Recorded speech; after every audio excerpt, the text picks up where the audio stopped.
Hello guys, and welcome back to Strategic Command World War II World at War with our Axis PvP against SirTravis, who's playing as the Allies, our first ever PvP. We're in November 24th, 1939, and we're fighting a very aggressive Allied player who's trying to undertake multiple offensives here in China, and even trying to make pretty aggressive moves over in the North Sea, and in France, leading into Germany along the Maginot. We're preparing for the invasion of France, as well as pushing to try to conquer Changsha specifically, while getting some defenses set up down here around Pakoi for the Japanese. We haven't touched the Italians this turn, but we've pretty much done just about everything that we are going to do as the Germans. We only have 18 MPPs remaining now. For Italy, I want to reinforce this sub. It's very important to my plans because I'm going to take the time we get by having Vichy to conquer Malta so we don't have any big supply deficits in Africa, because Italy's main front is going to be Africa. Germany is going to handle Greece, and that's how I'm going to be spending the time I gain by going for Vichy instead of chasing them into where Operation Torch would happen later. So that sub needs to be ready for blockading one of the ports at Malta, or both. We're gonna need like 3 ships overall. They don't all have to be subs. The Italians will have 2 subs by that point, but we could just put another ship over there as well, like a light cruiser. It would accomplish pretty much the same thing. If it's put in the middle, it would help get rid of those. The battleships need to be saved. 54 MPPs remaining, and we can reinforce only 3? Oh, because it's all we can afford of the medium bombers. The medium bombers are going to be important for that as well. The Italians are not really going to do very much. They're not going to go after Marseille here. They're going to go after Malta. They're going to go into Libya and prepare against the British in Egypt that will be arriving early. That's the plan there. So 54 MPPs. The most important thing I think I can do with them right now is prepare for Malta. Anything else is secondary. And getting these medium bombers up is very important for getting ready for Malta and Africa. So I'm going to spend the MPPs. We are going to reinforce and get more prepared for Malta. 9 MPPs. Our turn with Italy is done. Looking at Japan, I've already handled it around Pakoi, where we have the Korean army reinforcing, holding its ground for now, while the army that was at Canton is now over here. I was right. He didn't really seem to notice that we weakened Canton. He's entirely just coming for Pakoi, probably because he knows how important this place is. From watching my PvEs, I believe we've had some discussion over in the past. He's put me in an annoying situation here where doing anything offensive with my fighters and bombers is going to be difficult because he keeps using his own fighters, his own bombers to go after things. This makes me want to slow down with my air for a turn, but I know he's in the same situation I am. He only has 1 fighter, and honestly, I'm more concerned with protecting, well, yeah, my planes than protecting my troops, because his bombing capability is not that great. So we're going to keep bombing this turn anyway. His interceptors will fly, my escorts will fly. 1 damage to my bomber, 1 damage to his interceptor, okay? And it can only run the 1 escort and the 1 intercept for right now anyway, so their turns are spent. That's why I started with the medium and not the tactical. It's less valuable. We've lowered the entrenchment readiness and morale of this spot, and now we can go on the offensive again. Let's try with the 34th Army first, dealing 2 damage, taking no damage. Follow up with the 13th Army, dealing 3 damage, taking no damage. And then here's where things get a little more iffy on trading points. If I go all out, I think that I can take this out. So we'll try. This means putting off something like this little push here I was going to do though. So Central Expedition Army, swap in here because you're going to be needed. You're going to go ahead and attack this, dealing 3 damage. Unfortunately taking 1 damage, but we'll be able to wipe out this. Oh my god, are you fucking kidding me? Well, I planned for this, don't worry. Because now I'm going to swap in with Wuhan, and then blam. We have wiped out the enemy core there. It's dead, it's gone, it's done. And yeah, that's really all there is to it. We wiped out that core, so he'll have to move a new one in that has no entrenchment. He lost a unit.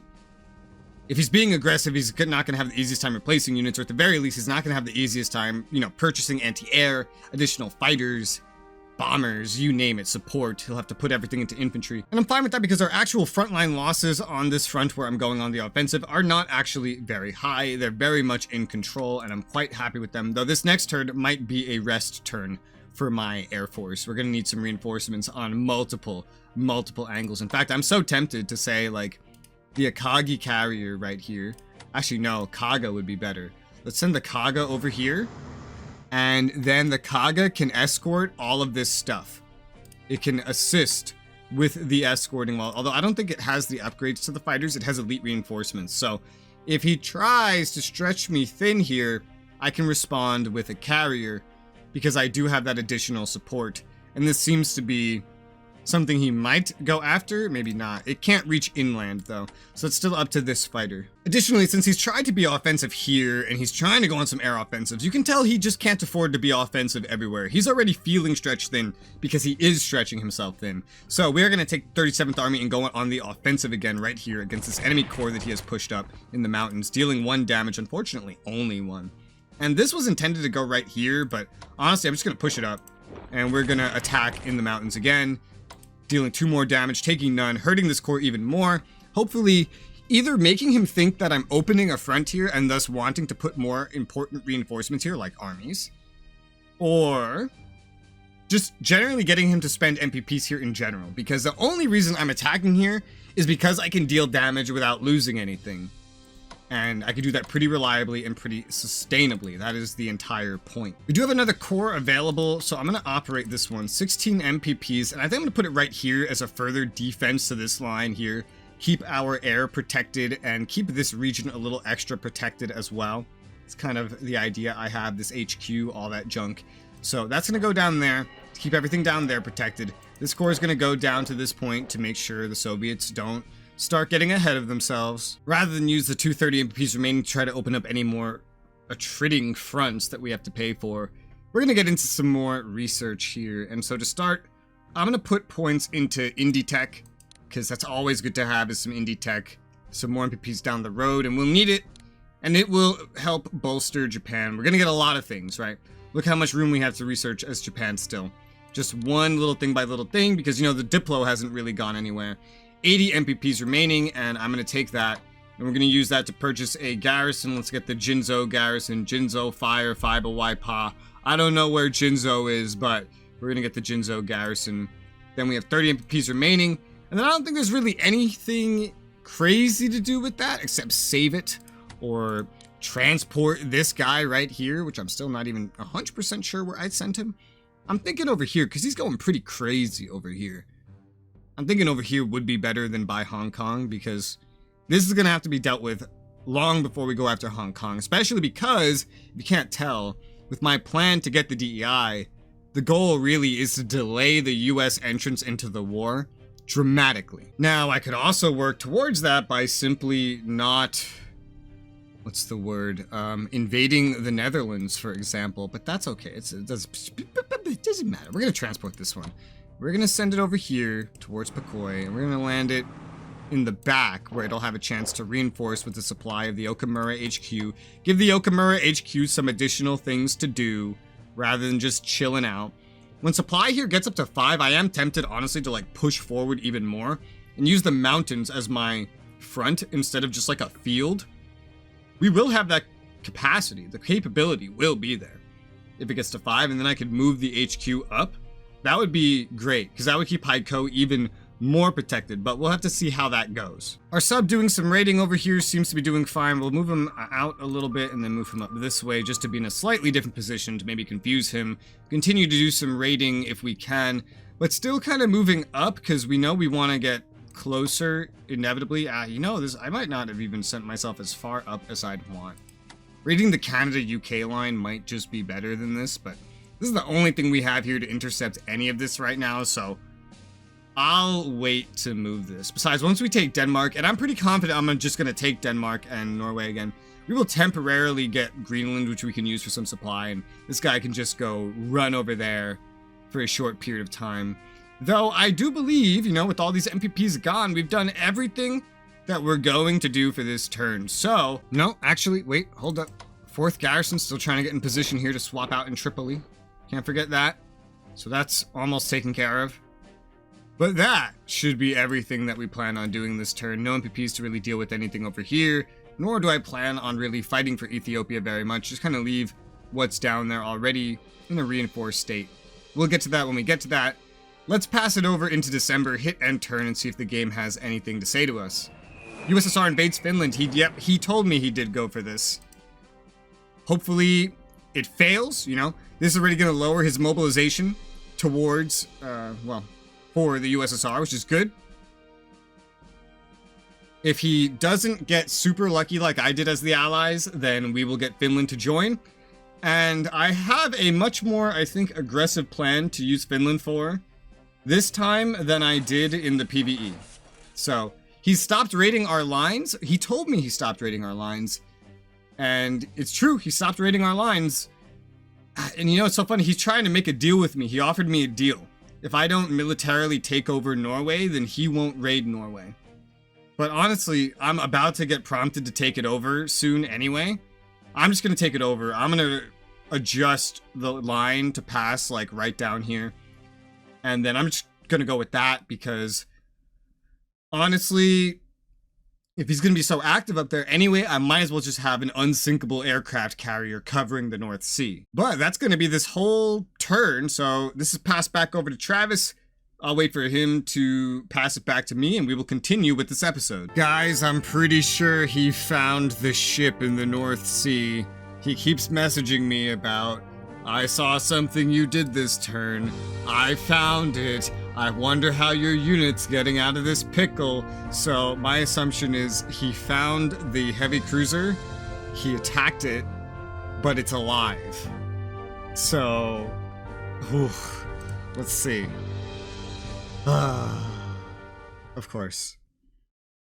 Historically, they both died without, I think, killing a single ship. They just did a little bit of raiding. If one dies, I get one back. I won't be too upset. Germany's navy's not that important. But, yeah. How'd you find it with the destroyer? Oh, we did 1 damage? That's something. Oh, but here comes a fucking battleship. This is in the Norwegian Sea. The map looks different right now. Yeah, he just sailed his whole fucking navy up here to do this. Took damage to a battle cruiser and a destroyer. Okay. What's this whole British fleet doing up here anyway? I have no idea. But it didn't die. It still has more than half its health. And despite taking 4 damage, it did damage a battle cruiser and a destroyer. So that wasn't nearly as bad as I thought it would be. He moved an army forward there up north, attacked, and took 3 out of my unit. And then lost 3 out of his unit. So, all in all, not the best thing. I'd say that's probably more damaging to me than any AI turn, but you know, we'll see. Also, I realized I skipped past this, so I just booted it back up to show you. France raised his unit of engineers, so they got engineers now. He moved Ireland a little bit more, only Ireland. Iraq, UK convoys were raided for 13 MPPs, USSR expelled from League of Nations following its attack on Finland, and Gone with the Wind is released. He sent me a picture of this, because he was very excited by it. And that's how I first saw that he moved this army here and attacked the 2nd Kwantung Army. Which, this is going very well. It's funny, he messaged me thinking that this might be a trap, but it's not a trap. It was just a really unfortunate circumstance and a risk that I was accepting in order to actually get this unit home. We've had bad luck with it. This was a trap, you know, getting him to move here and engage in combat here. This was a trap. This was intended to be a trap, not this. So we need to get this unit out of here. There was a sub over here at some point, don't know where it went. He's got a ton of ships apparently over here, so this is really our only clear avenue of where to go. So what happens if we just go straight south?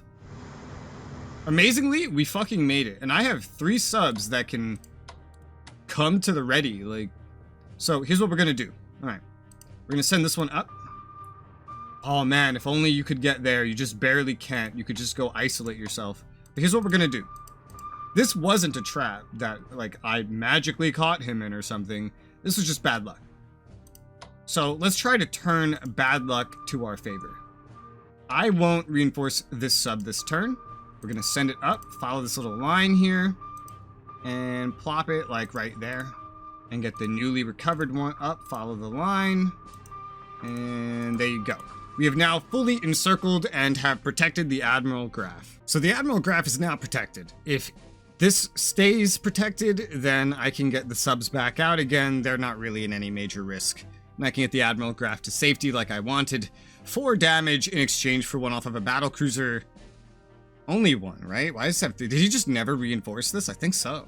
He's just been operating this fleet the whole time. I was wondering why this was all here, and there you go. He just never reinforced the fleet that we fought before. I guess, because I don't think I did all that damage right now. Just 1 to a destroyer, 1 to a battle cruiser. That doesn't really equal 4 damage to the Admiral Graph, but considering I also got his carrier, and considering he's going to go hunting for this thing and potentially run into 3 subs and then take more damage, I think the damage will more than equalize in our favor. We'll take the U-30 here, move away, move up here like so, and then right there. So we can keep raiding this stuff, but we want to get up towards Canada, UK, or just up in general, because we're going to want to try to escape from there, somewhere where we can have some supply, because our access to ports right now is kind of limited, considering we haven't taken over you-know-who. It's snowing all over Europe. We're going to send the 4th Panzer tanks who have recovered quite well from their forced march already. We're going to send them right down here next to Bastogne, which is my intention all along. We're going to need to do some forced marching to get these ones in place at Dusseldorf in time. So we're going to just force march these over to Dusseldorf. They'll have to do a little bit more recovery, but it's fine. They were pretty well readied even after having to go through recovery. Now we need to get the armies moving over to where I need them. 24 MPPs each to operate. This one's going to Cologne.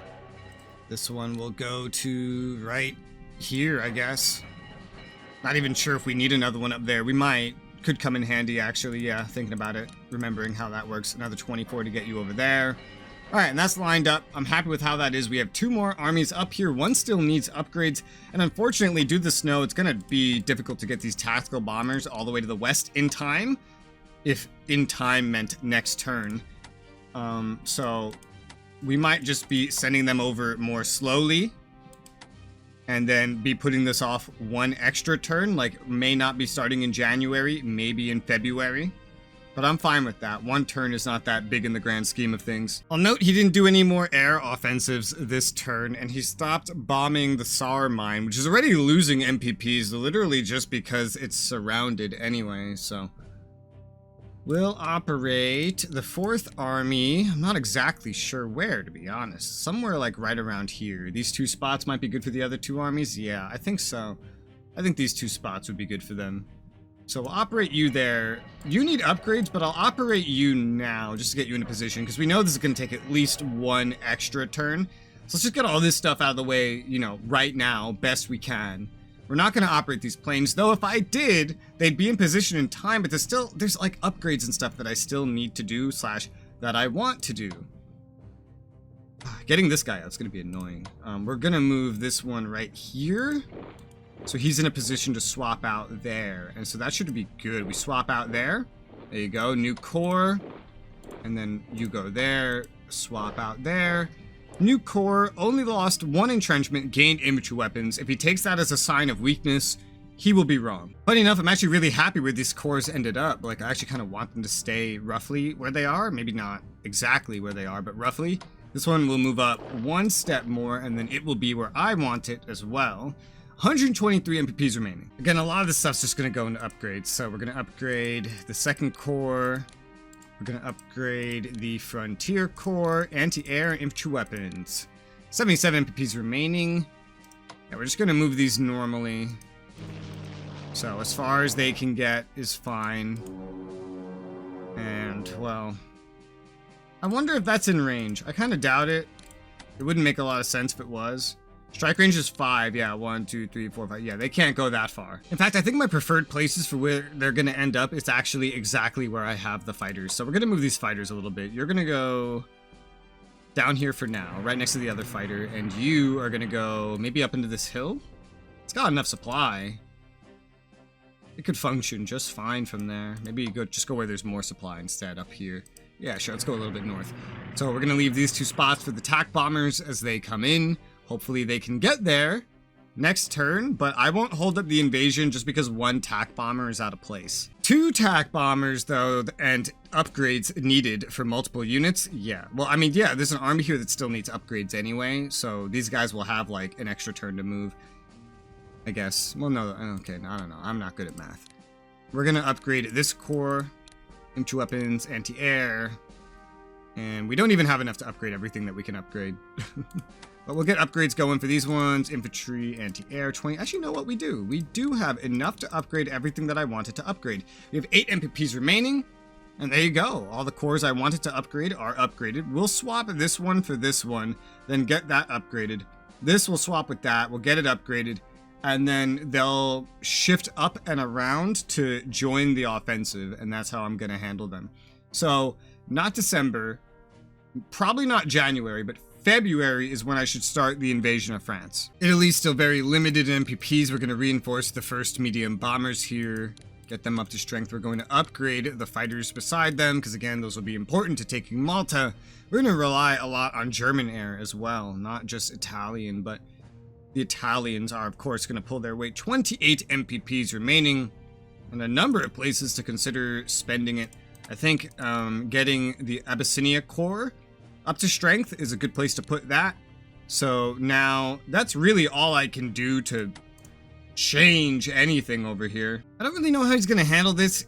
I want to point out, because I don't think I ever did, he never brought India into the war. So they're going to join democratically sometime in like 41. So they're not going to have riots and stuff. He's also not going to have Indians for over here. So I don't know if he's going to be as aggressive. No, he probably is going to do the South African thing, because I think he's watching my allied PvE along with his own turns based on conversations I've had with him. So he might copy the whole South African thing, make a major offensive up here. I don't know. He's spending a lot of MPPs. He's stretching himself thin, like I pointed out. So rather than try to hold on to Mogadishu, I think I'm going to actually take the second garrison here and go for a little internal defense. So I'm going to send it up this way instead, because we're going to just say we don't care about this. And we're going to hold all this stuff. Block off any way for him to get easy supply except for Bonga, because I can't fucking do shit about Bonga. Gonna assume he comes up this way like I did. If he comes up this way, well then fuck. You know, that's just... I guessed wrong. But the idea I have is that, you know, the distance from here to here is a lot shorter than from here to here.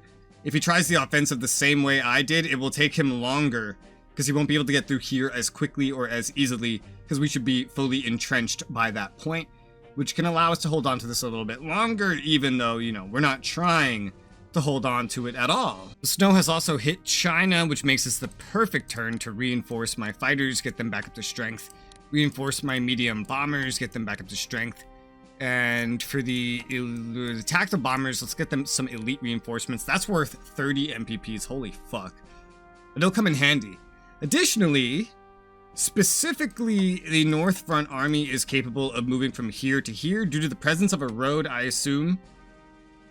I don't imagine if I move off of here, for example, and take this, pushing this front up, I don't imagine he would be able to move here very easily from there.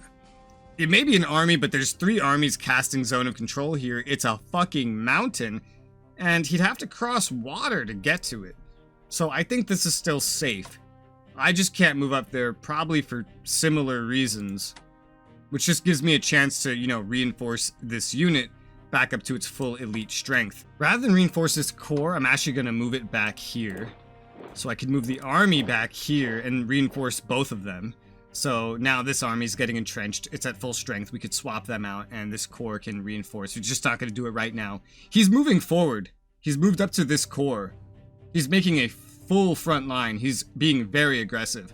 But it's the perfect time to move up myself, I think. Because with the snow here, assuming it stays snowy on his turn, hopefully it will, then if I move up now into this field, and I move up behind like I planned to, not only do I get some good places to try a blitz attack, but I will make him fear for the rear of this line. So let's try that. Let's take where we can take the biggest bite out of him. 2 damage dealt, no damage taken. That should make him fear around here and maybe reconsider this very aggressive front. Maybe he's thinking that I wanted to push to Nanning. I don't know. He pushed forward first, so I think He's just being aggressive.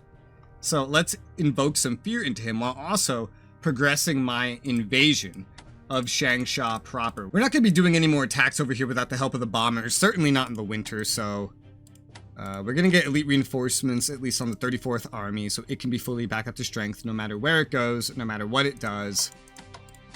With the winter, if he attacks, then he will take some pretty bad debuffs. We will reinforce the 2nd Kwantung Army, let it further entrench.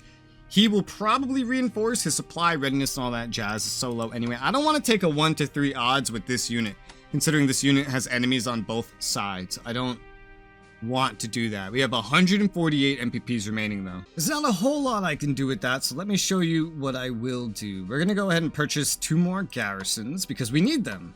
Let's get the 2nd garrison and the 3rd garrison building. That's all we can afford for garrisons because they're gonna go up here. We'll have 3 building now, so we can free up the rest of these cores. Then eventually, when the USSR's in the war, we could free up some more garrisons to go take some actual garrison positions. But we won't be pushing up so quickly that we need too many of them. But of course, the more cores I can have on the front, the more I can push and defend and just do things in general that will allow me to accomplish my goals in a timely fashion. This carrier is going to get long-range aircraft and I guess naval weaponry as well, upgrades, which will allow it to be a better fighter support over here if it's really needed, and to just pay down the line in its upgrades a little bit. 12 MPPs remaining, and so I think that's everything we're doing as Japan. Italy, we can still move the 5th Army, so we're going to start force marching it east so it can get ready on that front, have the garrison take its place, so we'll have a full-strength 1st Army, the 10th Army, and 5th Army, both a little bit out of shape, not really fully reinforced, but pretty much every army that we have is going to be down there. Not the corps, just the armies.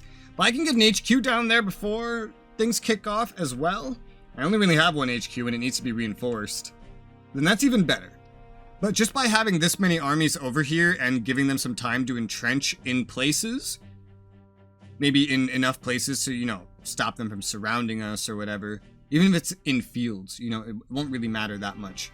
What's supply like down here anyway? I can't really tell because we're not in it yet, but the more I can get down over here at Tobruk, the better, because if he never takes Tobruk, then we can hurt him where his supply will be worst, and then prepare to push on Egypt. I do plan to take Egypt, motherfucker. We will take Egypt, and it's going to be even more relevant than ever before, because if he does get Iraq to join him, if he does get Iran to join him, or if he conquers them, he'll do one or the other. I'm not sure which.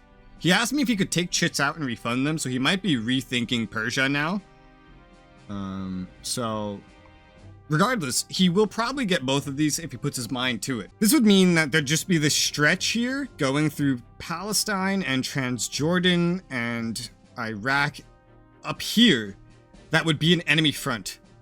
Meaning this is going to be a constant front, essentially. If I push into the Middle East, you know, it's going to open up a whole new thing for Italy. So we'd have to take a big gamble to open that up, considering Torch. You know, it depends if Syria joins, depends how narrow this is. You could hold out at Jerusalem.